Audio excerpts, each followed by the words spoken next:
She tried to explain, but all that we heard was I abandoned my own daughter and made a new family. As if that wasn't enough, she practically demanded her daughter back. Mom and Dad weren't having it at all and told her Millie belongs with me and my wife and that she no longer has any right to her. Velp, there she goes screaming at me about stealing her daughter because I was infertile, and to hear that come out from her mouth hurt me in a way I've never been hurt before, to the point where I cried and left. Me being infertile has always been my weak point, and for her to casually bring it up like that despite being my sister broke me. For the next days, I prevented her from contacting Millie, and I haven't told her that Layla is back because I'm scared I'll lose my daughter. I'm a human being too, I get attached, especially to someone I've had to raise, that too out of my own pocket, not that I'm complaining. I believe Millie is my daughter and I can't let her go back to the very same woman who abandoned her. Does this make me the jerk? Update.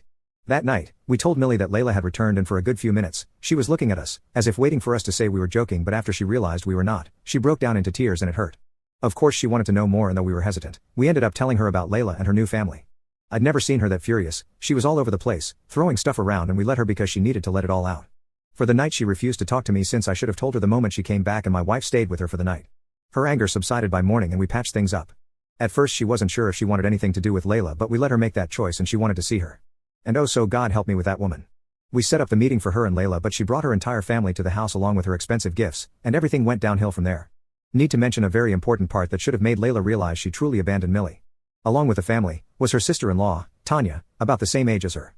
When both of them entered, Millie could not even recognize who amongst them was Layla, and they looked worlds apart from each other.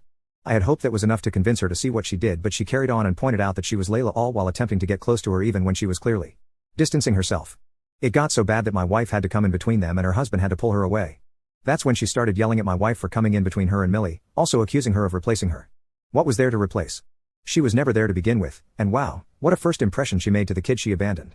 Millie became infuriated once more and things were said. When I say she said what needed to be said, I mean it. It was a serious situation, but me and my wife were struggling to hide our smiles when Millie told Layla off. She called her cruel, selfish, disgusting, evil, and many more vile words to express her hatred towards her. Tanya had to take Layla's kids outside. Normally I'd not entertain the vocabulary Millie was using, but for this specific instance, I just had to allow it. She was too worked up after this and I had to take care upstairs to calm down. Now it was just me and my wife v. Layla and her husband.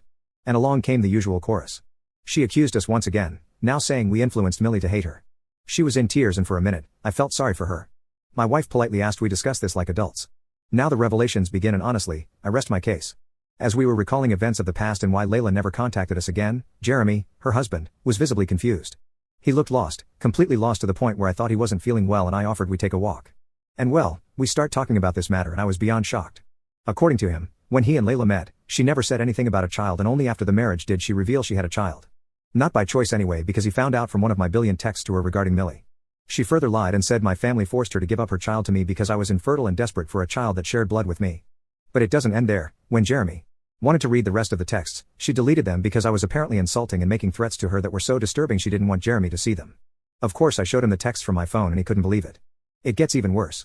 It was said that I was preventing her from contacting Millie, and she didn't even want to involve the police in the matter because me and my family were dangerous, so she thought it was best not to contact us anymore to protect her new family. At some point I was thinking to myself how incredibly stupid Jeremy was to believe Layla's blatant attempts to cover the fact that she abandoned a child. But I feel for the guy. He was probably so smitten with my sister, just like all her exes, that he failed to see through her pretentiousness. I didn't even get to ask why they chose to come back now because Jeremy was angry and he went back inside fuming. They were fighting so loudly I had to send them outside. It was clearly going to get violent and we had to physically separate the two. Jeremy took Tanya and the kids and left, leaving Layla there. My very empathetic wife let her stay in our house since she was wailing so much, and honestly after the lies, I couldn't care less about her. I did ask Millie if she was okay with Layla spending the night, and after seeing Layla break down like that, I wasn't surprised she let her stay. She made it very clear the only reason she was allowing it is because she's not like her, and that was enough to let me know we've been doing a good job raising her. She also said she was still waiting for her to explain why she abandoned her and why she chose to come back now. We did get to discuss how she felt about Layla overall, and needless to say, she was very disappointed with her approach. I took the chance to assure her she shouldn't be pressured to side with me and my wife, and that she can get to know Layla if she wants to. We would always love her no matter what. She assured me she wouldn't be going anywhere, and it was very emotional for me because my heart was at ease hearing her say that. Layla and Jeremy are still not talking, so Layla lives with us for now, since my parents don't want her at their house either, and my wife thinks she's too unstable to be left alone. But the more she delays telling us the truth, the faster her time is running out in the house. I just don't recognize my sister anymore. She was never like this. My parents raised her so well.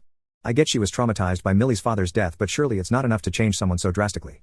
And to abandon your child despite knowing you're the only parent they have left, then coming back after a long time to take her away from people who love her. It just makes it hard for me to sympathize with her. I doubt any one of us will take this to the courts now that Layla's husband knows the truth.